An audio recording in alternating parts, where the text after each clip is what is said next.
Yeah, it was fun. So, overall, it was fun, and all the assignments, it was group activity.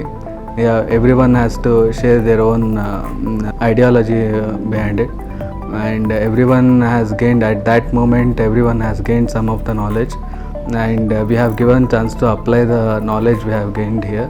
I would like to thank all the SMEs who helped us to understand the topic better and was very patient throughout. Yeah, I'd just like to thank my mentors and coordinators and leadership here at Maverick for giving me this opportunity and taking me into Think Next program.